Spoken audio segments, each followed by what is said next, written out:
이렇게 낙심을 이긴다, 이렇게 낙심을 이긴다라는 제목으로 하나님 말씀 증거하도록 하겠습니다. 오늘 보면은 두 가지 마음이 있다고 얘기를 합니다. 하나는 어두운 마음이 있고 또 하나는 밝은 마음이 있다.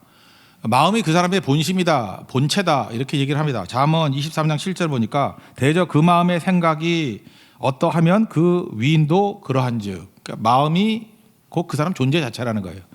그러니까 어두운 마음을 가지고 있으면 그 사람은 어두운 사람이고요, 밝은 마음을 가지고 있으면 밝은 사람이다, 그런 얘기입니다. 근데 왜 마음이 어둡게 돼버렸죠? 성경은 사탄이 그렇게 만들었다 얘기를 합니다. 우리 혼미케 만든다고 나오는데 정신을 잃어버리게 만들고 사탄이 지배하는 인생이 되게 만든다는 것입니다. 3절과 4절 한번 읽겠습니다. 시작. 만일 우리의 복음이 가리웠으면 망하는 자들에게 가리워진 것이라. 그중에 이 세상의 신이 믿지 아니하는 자들의 마음을 혼미하게 하여 그리스도의 영광의 복음의 강체가 비치지 못하게 함이니 그리스도는 하나님의 형상이니라. 우리를 어둡게 만드는 마귀의 세력이 있다라는 것입니다. 그러면 어둠을 이기는 방법이 뭐예요? 밝은 마음 만드는 비결은 빛 대신 예수님 비추어주면 된다라는 것입니다. 그래서 우리 잘 보면 어떤 사람들은 지금 똑같이 앉아있지 않습니까? 이렇게 하나님 말씀을 들어도 꿀보다 달게 느껴지고, 그러니까 들으면 팍팍팍팍 이해가 돼요. 그죠? 영의 말씀이 이해가 되고 듣는 만큼 성장하게 된다고요. 근데 반면에 어떤 사람은 죽어라 들어도 뭐 성장도 없고 뭔 소리인지도 모르고 맨날 졸리기만 하고, 그죠? 이게 무슨 소리인지 모르겠다 그러고, 그 다음에 잘 오지도 않겠죠 일단은. 왜 그렇습니까? 죄송한 얘기지만 마귀가 가리웠기 때문에 그렇다는 거예요. 마음이 어둡기 때문에. 이 사탄의 세력이 분명히 있다고 성경은 말하고 있습니다. 빛을 가리는 세력이 있다. 그러므로 이거 우리가 자세가 되게 중요한 건데, 우리 전도하다가 전도가 너무 잘 되잖아요. 그래도 교만할 이유가 없습니다. 왜냐? 성령께서 그에게 빛을 비춰줬기 때문에 금방 믿게 된 거예요. 내 힘이 아닙니다. 하나님이 일하셨기 때문에. 또 반대로 전도를 했더니 안 믿는 거예요. 그래도 낙심할 필요 하나도 없다라는 거예요. 사탄의 세력이 지금 쥐고 있기 때문에 그래요. 우리가 영적 싸움을 벌이면 곧 물리치면 그도 믿게 될 거예요. 왜냐하면 우리 이 마음의 빛의 문제이기 때문에 그렇습니다. 사탄과의 영적 싸움이기 때문에 그렇다라는 것입니다. 그래서 빛을 가진 마음을 갖기 위해서 필요한 게 뭐냐?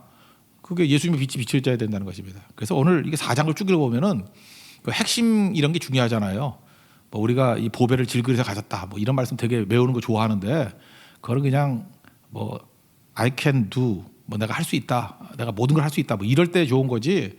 사실 전체 맥락에서 핵심 구절은 그 구절이 아닙니다. 6절이 핵심이에요.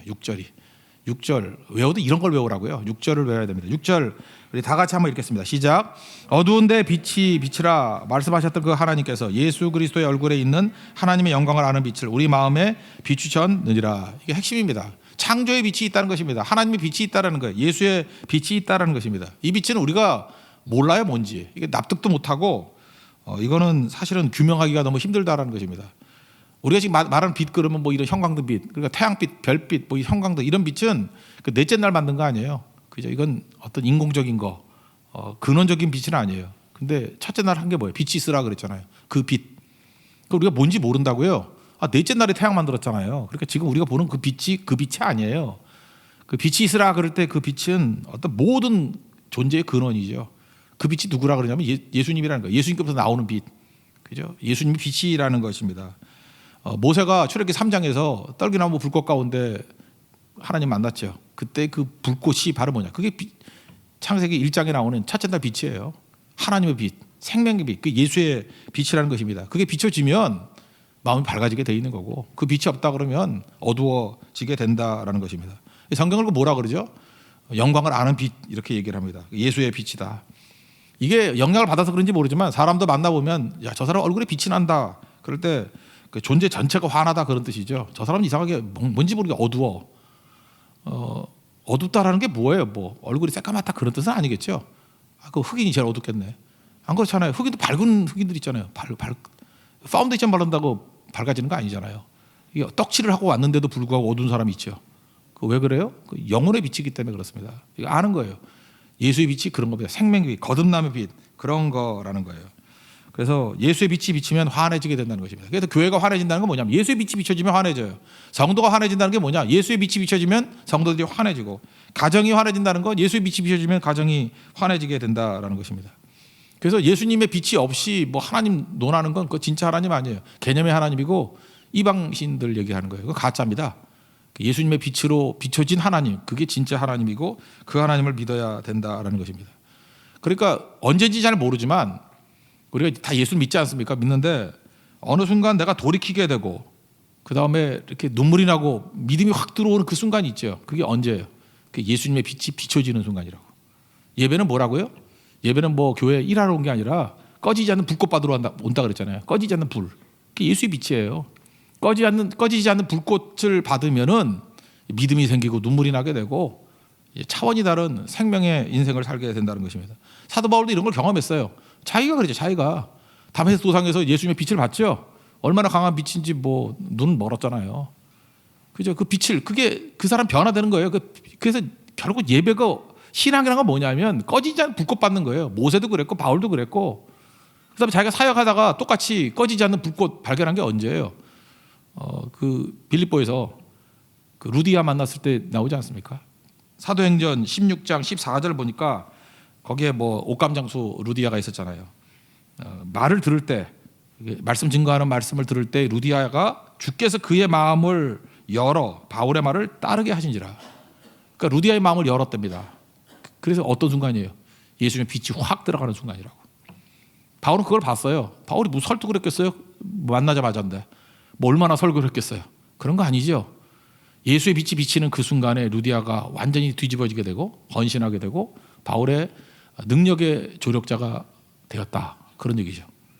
그러니까 여러분들 이 사실을 알게 된다 그러면 딴 거 별 노력 안 합니다. 결국은 예수의 빛, 빛을 비춰 주시옵소서. 주님의 빛이 필요합니다. 그거예요. 왜 죽어라 안 믿는지 아십니까? 어두워서 안 믿는 거예요. 마귀가 지배하고 있기 때문에 안 믿는 거예요. 다 죽어가면서 병상에 누워가지고 숨 깔딱깔딱 하면서도 막 신경질 내면서 나가라 그러고 예수 안 믿겠다 그러는 인간들 보면은 그 배후에 마귀가 보이잖아요. 마귀가 얼마나 불쌍해요. 마귀가 꽉 잡고 있어가지고 빛이 하나도 들어가지 못하게 만든다고. 근데 어느 순간인가 뭐 중보기도를 하든지 뭐 하나님의 은혜를 주셨는지 뭐라고 설명을 할 길이 없는데 그게 마음이 열려요. 열려서 빛이 확 들어가는 그 순간에 예수님 믿고 그거 딱 보면 알아요. 야, 이게 인간 이렇게 변화가 되는 거구나. 그지? 얼굴에 화상 기쁨 가운데 뭐 천국 가기도 하고요. 또 일어나기도 하고 그런 거라고요. 그러니까 이 예배 시간은 뭐 딴 거 하는 거 아닙니다. 말씀의 빛, 예수의 빛을 비춰서 빛이 우리 마음에 비춰지는 그 순간 역사가 벌어지는 거예요. 뒤집어지는 거예요. 역전이 일어나는 거예요. 우리가 낙심하고 좌절한 것들 다 깨지는 방법이 뭐냐? 예수의 빛이 비치는 그 순간이라고요. 그래서 고린도서 4장에서 핵심은 이거예요. 예수 그리스도 얼굴에서 나오는 하나님의 영광을 아는 빛, 그게 주제예요. 그 빛을 받았느냐? 그 빛이 임해야 된다는 것입니다. 임하면 어둠에서 밝음으로 변화가 된다는 거죠.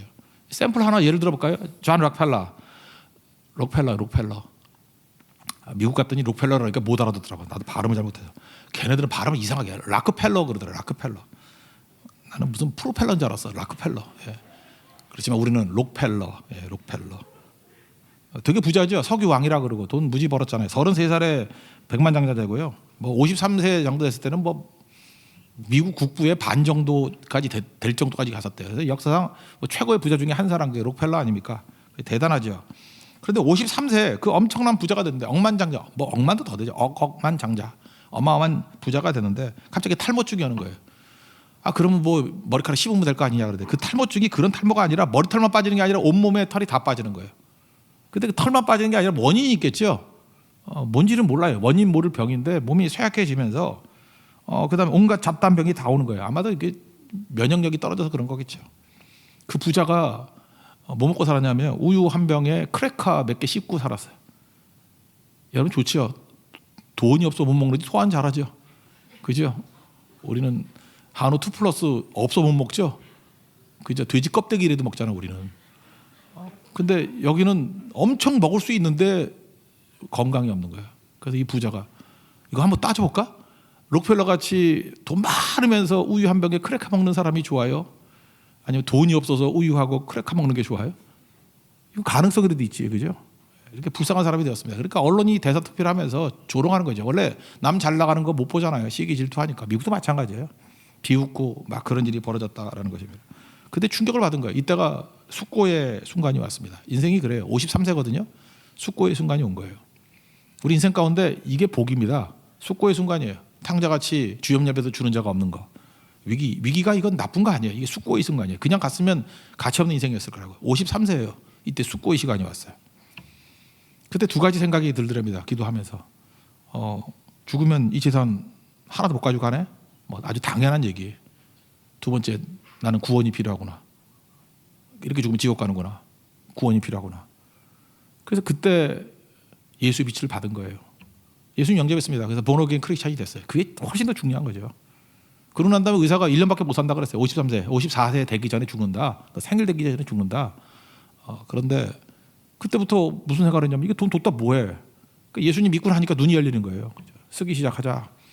그래서 그때부터 그가 쓰기 시작해가지고 뭐 여기저기 갖다 준 거. 제일 먼저 했던 게 지금도 그 뉴욕에 좀 북쪽 가면요. 리버사이드 교회라고 있어요. 지금 봐서 교인들 안 모이는 것 같아. 근데 지금도 이렇게 돈 있는 사람들 거기서 결혼식 하는 거 되게 좋아해. 한국 사람들. 돈 좀 빌려주는가 봐. 거기 리버사이드 교회. 그 록펠러가 만든 거예요. 제가 피츠버그 갔을 때 그 가장 인상적이었던 게 뭐냐면 거기 록펠러가 지었던 학교, 뭐 도서관, 뭐 엄청 있어요. 피츠버그는 완전히 그 록펠러 도시더라고. 예, 그런 거 있었고요. 그 다음에 지금도 이게 전염병 때문에 문제가 되고 그러잖아요. 페니실린 그 연구하고 할 때 치료약 개발에 또 돈 기부하고 미국 전역 돌아다니면서 교회 짓고 시카고 대학 갔더니 거기 록펠러 지었던 교회 있더라고. 시카고 대학에도. 예, 록펠러 가는 곳마다 록펠러 돈 쓰는 흔적밖에 없어요. 도서관 짓고 고아원 짓고 그렇게 1년 해가지고 죽을 줄 알았는데 너무 할 일이 많아서 죽을 시간이 없었던 거예요. 그래서 건강이 회복이 됐어요. 참 묘하죠. 돈 그럴 땐 죽었는데 우유하고 크래커밖에 못 먹었는데 점점 회복이 되기 시작하면서 머리카락이 나고 나도 머리카락 좀 났으면 좋겠어. 머리카락이 나고 잠이 오기 시작하고 잠도 못 잤어요. 불면증으로 잠 오기 시작하고 회복되기 시작했습니다. 그래서 54세에 죽는다고 하는 사람이 98세 꽉 찬 98세 한경기 목사님도 98세 이분도 1839년생이에요. 7월 8일생 1839년 7월 8일생 언제 돌아가셨냐? 우리 아버지 태어나실 때인데 1937년 5월 23일 그러니까 98세 한국 나이로는 100세예요. 100세 살았어요. 98세 만 98세 왜 그런 일이 벌어져요? 예수 빛이 임하는 그 순간 확 뒤집어지잖아요. 53세였어요 그게. 여러분 마찬가지입니다. 예수 믿고 뭐 그 전에 록펠러가 뭐 교회 안 다녔겠어? 근데 예수 빛이 임하는 그 순간이 필요해요.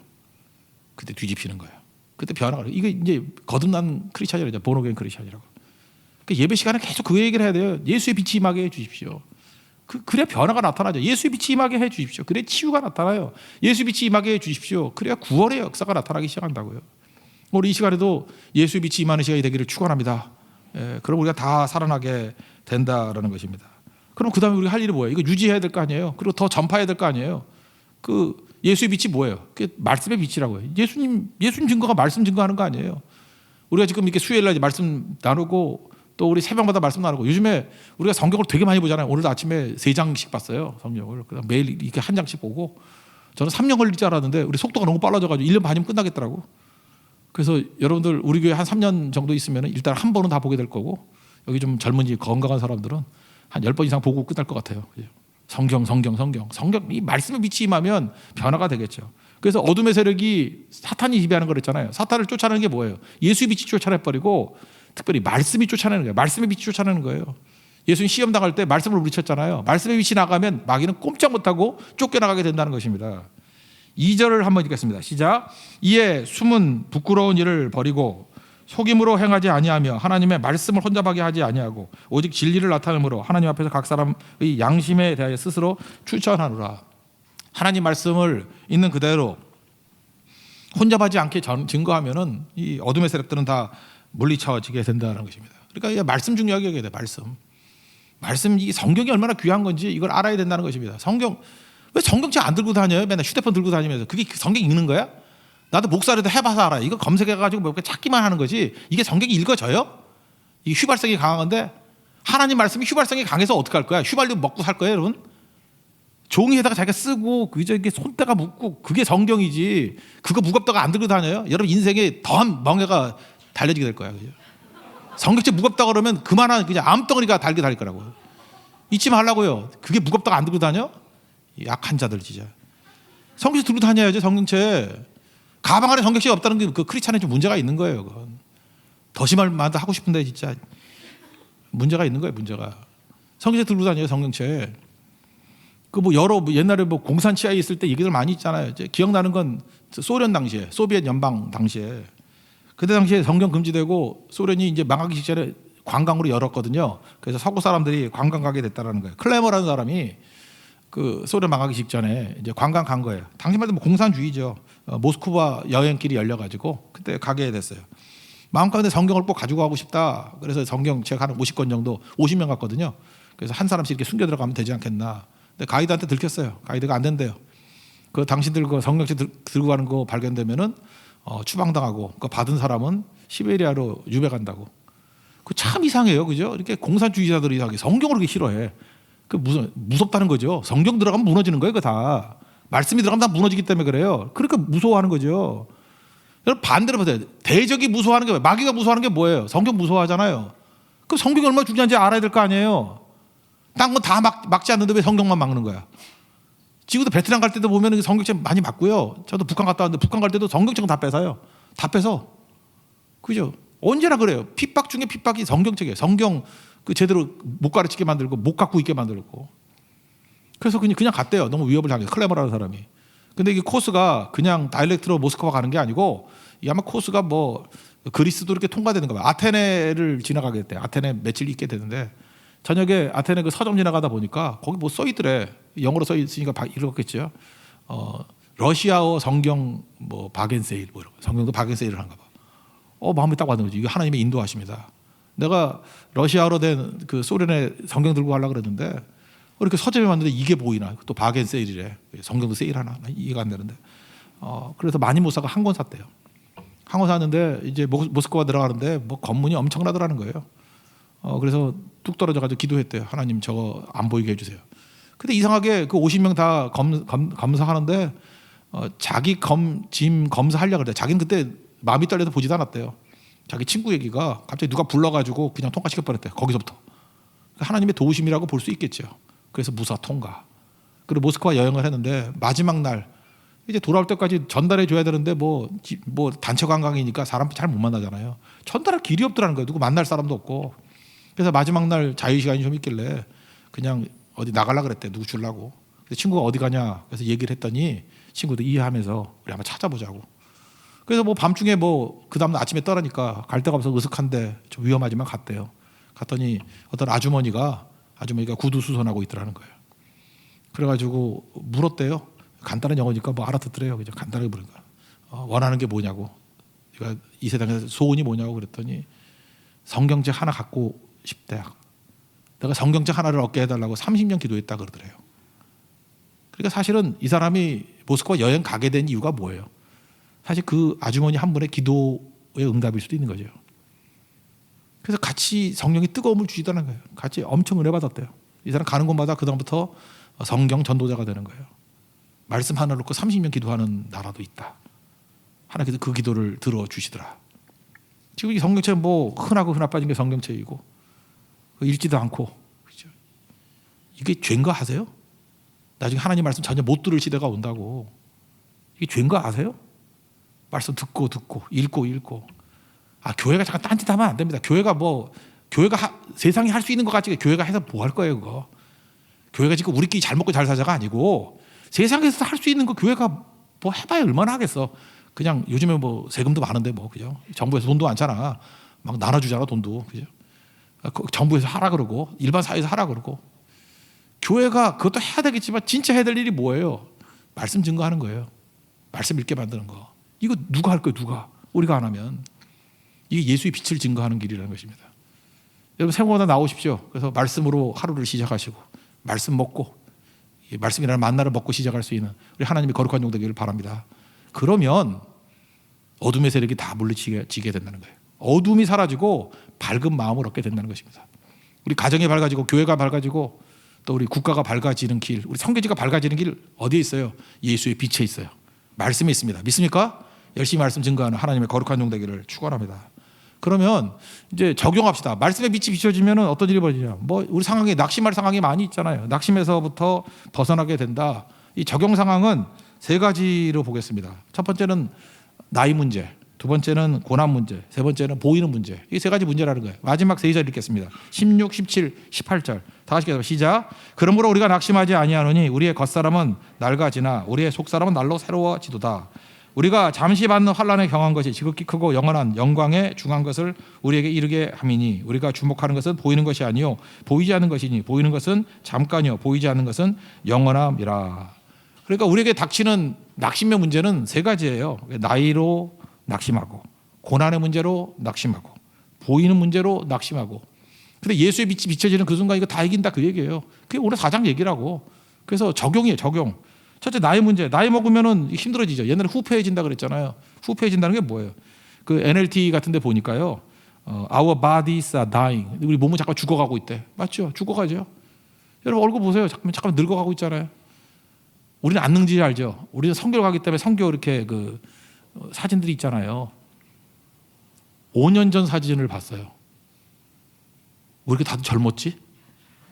젊었다는 얘기 뭐예요? 지금 팍 늙은 거예요. 5년이 짧은 것 같이 보이지만 정말 많이 늙었더라고 다들. 저도 그렇고 여러분은 예외일까? 나만 늙을까? 공평하신 하나님, 그죠? 같이 늙어요, 같이. 그래, our bodies are dying. 늙어 죽어가고 있다는 게 죽어가고 있다.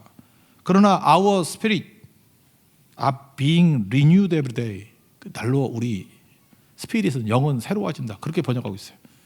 그러니까 여러분 나이 문제를 이길 수 있는 길은 뭐냐면 이 몸 썩는 거 거기에 투자하면 지게 돼 있어요. 아무리 투자해 봐야 그게 그거예요. 여자분들 몸 관리를 잘하면요, 그냥 관리 잘하는 55세고요. 관리를 안 하면요, 그냥 관리 안 하는 55세예요. 절대 말에 속지 마세요. 뭐 10년이 젊어 보인다. 그거는요, 뭐 얻어낼 게 있어서 하는 거짓말이에요. 그럴 리 없어요. 그냥 그 나이 같이 보여요, 다. 그 나이 같이 보인다고. 절대 나이 앞서갈 수 없어요. 그거 나이하고 싸워서 이길 사람은 아무도 없다는 것입니다. 지혜로운 사람은 겉사람은 낡아지지만 속사람은 날로 새롭다. 리뉴드. 그죠? 계속 갱신하는 거. 그게 제대로 된 인생이 된다라는 것입니다. 속이 뭐예요? 그게 영의 사람, 예수의 사람, 생명의 사람, 그런 게 이제 속이죠. 이 속이 중요하다는 건 소나무하고 비슷한 거다. 소나무를 이렇게 보면요, 어린 소나무는 껍질이 아름답습니다. 그래서 소나무를 딱 봤을 때 껍질이 아름답다 그러면 무조건 어린 소나무예요. 껍질이, 우리 젊은이들 그러잖아요. 껍질만 아름답잖아. 속은 텅 비어 있고. 근데 소나무를 이렇게 껍질이 아름다운 걸 이렇게 잘라보면 그 연필 심으로도 못 쓴대요. 연필로도 못 쓴대요. 너무 흐물흐물해가지고. 겉이 아름답기 때문에 속이 흐물흐물하대요. 나무도 아니에요, 그거. 근데 뭐 이렇게 우리 숭례문 뭐 불났을 때 복원하고 할 때 썼던 금강송, 100년에서 200년짜리거든요. 그런 건요, 껍데기가 막 쪼개지고 그러대, 껍질이. 근데 안에는 나이테가 촘촘해야 되잖아요. 촘촘하다는 거 뭐예요? 나이테니까 1년마다 자라는 양이 적어야 돼.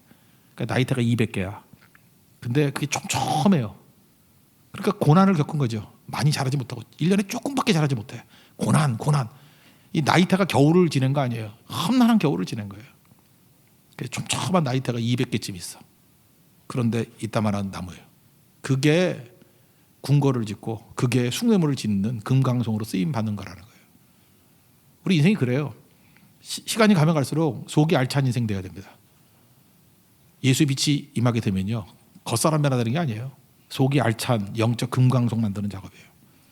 그래서 겉사람이 아니라 속사람이 알찬 우리 하나님의 거룩한 종 되기를 바랍니다. 나의 문제는 그렇게 해결하는 거예요. 나의 문제는 젊어 보이게 하는 걸로 해결하는 게 아니고 속이 알찬 사람 되는 거, 믿음의 사람 되는 걸로 이겨나가는 거예요. 그리고 죽을 때 가장 알차게 죽어야 돼. 속이 알차게. 여러분 제일 꼴 보기 싫은 게 뭐냐면, 나이는 들었는데 뭐 70대고 80대인데 너무 세속적이야. 맨날 무슨 어디 땅값 오른다 그러고, 맨날 어디 이자율이 높냐 그러고, 그죠? 어떤 주식 사야 되냐 그러고. 아니 지금 나이가 몇 살인데 지금 얼마 남았다고. 그냥 영적인 거에 관심 없어요. 하나님 나라에 관심은 없어요. 밤낮 이 땅에서 무엇을 먹을까, 무엇을 마실까, 무엇을 입을까, 밤낮 그 관심만 하고, 그죠? 이게 문제가 되는 거죠. 속이 알찬 사람 돼야 돼요. 시간이 가면 갈수록. 그래서 예수의 빛이 비치게 되면요, 나의 문제라는 이 낙심에서 우리를 건져줍니다.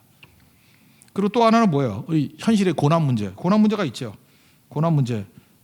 읽어보자. 17절 시작. 우리가 잠시 받는 환난에 경한 것이 지극히 크고 영원한 영광에 중한 것을 우리에게 이루게 함이니. 여기 뭐라고 돼 있어요? 인간 살다 보면은 뭐 현실의 문제가 있잖아요. 병 나고 뭐 돈도 없고 경제적인 문제가 있고 뭐 가시 있고 사도 바울도 육체에 가시가 있잖아요. 근데 여기 뭐라 그랬어요?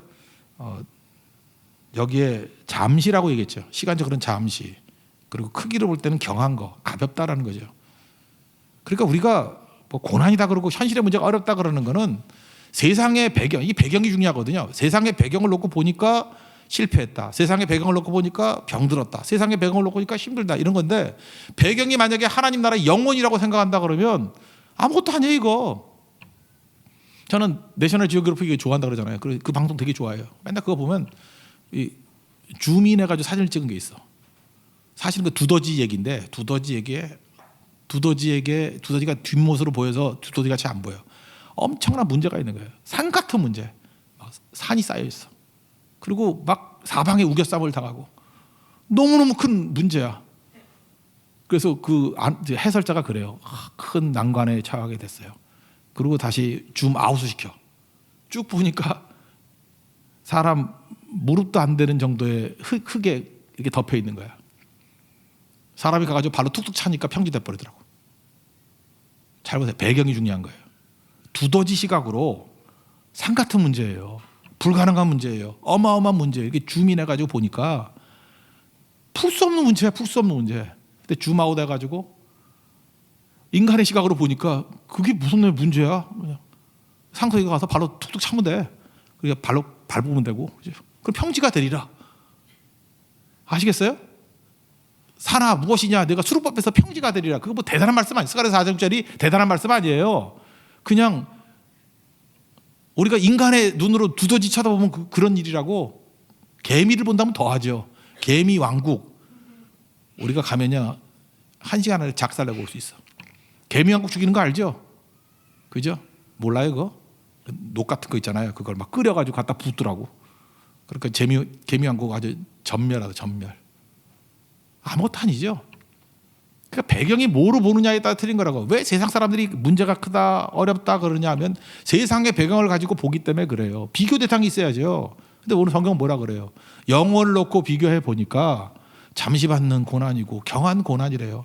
이게 장차 나타날 영광과 비교할 수가 없대요. 아시겠어요? 그러니까 자꾸만 어렵다 그리고 힘들다 그러면은 그냥 말하면 또 실례니까 두더지 같은 놈. 그죠? 이 두더지 같은 놈. 큰 산이래. 큰 어려움이래. 두더지가 볼 때 산이에요. 우리가 볼 때 아무것도 아니죠. 하나님이 볼 때는 진짜 아무것도 아니라는 것입니다. 그래서 예수 그리스도라는 보배를 가지고 있으면 낙심 안 한다는 얘기예요. 오늘 7절이 낙심 안 한다는 얘기인데 이유가 뭐예요? 그래서 8절 9절 한번 읽겠습니다. 시작. 우리가 사방으로 우겨쌈을 당하여도 쌓이지 아니하며 답답한 일을 당하여도 낙심하지 아니하며 박해를 받아도 버림받지 아니하며 거꾸로 트림을 당하여도 망하지 아니하고 쭉 나가는데 이유가 뭐예요? 그게 앞에 있는 7절이에요. 우리가 그렇게 좋아하는 말씀. 7절 읽겠습니다. 시작. 우리가 이 보배를 질그릇에 가졌으니 이는 힘이 큰 능력을 하나님께 있고 우리에게 있지 아니함을 알게 하려 함이라. 두더지 시각에서 하나님의 시각으로, 두더지 문제에서 하나님의 문제로 변화시키면 배경이 달라지면 아무것도 아니라는 거죠. 믿습니까? 하나님이 능치 못할 일이 뭐가 있어요. 역전되리라. 우린 역전이지만 하나님은 장난이에요. 장난. 하나님은 잠깐 역전 하면은 너 뭐 서울역으로 이사 가고 싶어 그런다고요. 그죠? 그 역전이냐? 나는 이해를 못할 역전이다 그런다고. 아시겠어요? 하나님 앞에 무슨 역전이 뭐가 있어? 그냥 하나님 마음만 먹으면 되는 거지. 그게 무슨 역전이야, 역전. 우리가 개미하고 싸워서 뭐 이기는 게 역전이에요? 그냥 할까 말까 하다가 그냥 하는 거지. 그죠? 우리가 볼 때 역전이지 그건 역전도 아니에요. 주가 일하시네. God works 그러면 끝이에요. 그러니까 우리가 볼 때 역전이지 하나님이 볼 때는 하나님이 일하시는 거예요. 그냥. 이게 능력이에요. 예수의 빛이 비치게 되면 이런 일이 벌어져요. 배경이 달라져요. 예수의 빛이 뭐예요?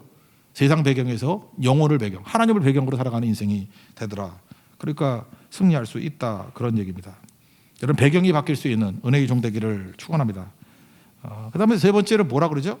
18절도 한번 읽어볼까요? 시작. 우리가 주목하는 것은 보이는 것이 아니요 보이지 않는 것이니 보이는 것은 잠깐이요 보이지 않는 것은 영원함이라. 보이는 문제에 우리는 매달려 있잖아요. 왜냐하면 예수의 빛이 없으니까. 예수의 빛이 어떤 빛이라 해서 태양빛 이런 게 아니라니까요. 영의 빛이에요. 영의 빛. 그러니까 빙산의 일각이죠. 눈에 보이는 게 1%도 안 되는 거야. 그게 전부 단지 알고 보이지 않는 영적 세계 어마어마한 게 있는데 욥기 읽어보면서 느낀 게 뭐예요? 욥기 읽으면서 세 친구들이 난장판을 피우는데 걔네들은 뭐 1% 보는 거야. 눈에 보이는 거. 엘리후 뭘 보는 거야? 눈에 보이는 거. 근데 욥조차도 뭐 조금 더 보는 거지. 한 3% 봐요, 욥은. 근데 하나님의 시각에서는 뭐예요? 니네들이 모르는 어마어마한 세계가 있다는 거죠. 보이지 않는 게 지배하는 거지 보이는 건 아무것도 아니라는 거예요. 에스더서를 보세요. 에스더에 나오는 주인공. 그러면 뭐 누가 있나요? 아하수에로. 또 누구 있어요? 뭐 에스더. 또 누가 있나? 뭐 모르드게. 또 누구 있나? 하만. 뭐 이런 애들. 그게 변수예요? 그게 진짜 변수냐고? 아니죠. 하나님이 변수죠. 하나님이 섭리가 있다는 거 아니에요. 하나님이 일하신다는 거. 그러니까 보이는 게 아니라는 거예요. 보이지 않는 거에 승부를 거는 인생을 살아야 된다. 그래서 5장 넘어가면 5장 7절에 우리가 믿음으로 행하고 보이는 것을 행하지 않는다. 그러니까 우리가 어떻게 사는 거예요? 믿음으로 사는 거예요. 보이는 것이 유익이 아니에요. 오히려 보이는 것은 어려워지죠. 이 높은 데 가면은 보이기 때문에 무섭잖아. 안 그래요? 이렇게 높은 데 뭐 어떤 분 이렇게 높은 뭐 절벽 같은데 유리판으로 만들어 놓는데 못 걸어가던데? 그죠? 못 걸어가죠. 보이니까. 근데 만약 깜깜해가지고 눈 감고 간다면 가는 거죠. 원효 스님이 뭐 해골바가지 물 먹었다며. 그 먹을 수 있었던 이거 뭐예요? 그 도사기 때문에 그래요? 안 보이니까. 그죠? 보면 못 먹잖아. 보면 토하잖아. 안 보니까 먹었다면서요. 그 무슨 얘기예요? 우리 눈이 개눈이라는 거지. 그러니까 원효가 깨달은 건 아무것도 아니지. 원효로 있잖아. 원효로도 있고 그런데 그거 뭐 간단해요. 그죠? 이게 보이는 것이 아니라 보이지 않는 게 진짜야. 이거로 원효를 뛰어넘는 거예요. 그러니까 원효에 대해서 평생 깨달은 거 요 한 절이야. 요 한 절. 그래서 깨달아서 뭐 이거 스님은 아무것도 아니야. 그래가지고 결혼해 설총 낳고 막 그랬잖아. 왜 딴 데로 빠지지? 하여튼 그래요. 그죠? 성경 한 절 깨달은 거 한 절. 근데 우린 뭐 당연한 거죠. 보이는 게 다가 아니야. 보이지 않는 세계가 훨씬 커. 들리는 게 다가 아니야. 들리지 않는 게 더 커. 그죠? 우리 파장도 들리는 파장이 있잖아요. 보이는 게 우리 눈으로 보인다고 하는 것은 그죠? 이게 부분적인 거라고. 그죠? 이 가시권이라는 게 더 큰 게 있는 거죠. 어마어마한 거. 우리가 사실 본다고 그러면 1%도 안 되는 거라고. 그러니까 예수의 빛이 비춰지게 되면 예수의 빛이 뭐예요? 근원적인 빛이니까 태양빛 아래 살아가는 우리 인생에서 이거보다 더 엄청난 사실 말이 99% 더 커요. 더 큰 세계가 있다. 그거를 어떻게 알죠? 말씀을 듣고 알아요. 그 말씀을 듣는 걸 뭐라 그래요? 믿음으로. 그래서 우리는 어떻게 살아요?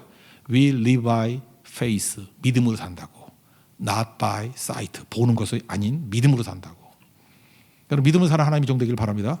그래서 믿음으로 어떻게 살아요? 예수의 빛이 비춰졌을 때 믿음으로 살 수 있다는 것입니다. 그 핵심은 뭐예요? 우리가 예수 믿고 우리가 전도하고 우리가 예배드리고 신앙을 갖는다는 게 뭐냐? 예수의 빛이 임하는 그 순간이에요. 그러면 적어도 오늘 주제가 낙심이라 그러면 낙심은 이기고도 남습니다. 넉넉히 이긴다는 거예요. 예수의 빛이 비춰지는 은혜 역사가 있기를 축원합니다. 자리에서 일어나겠습니다. 여호와의 유월절 찬양하겠습니다.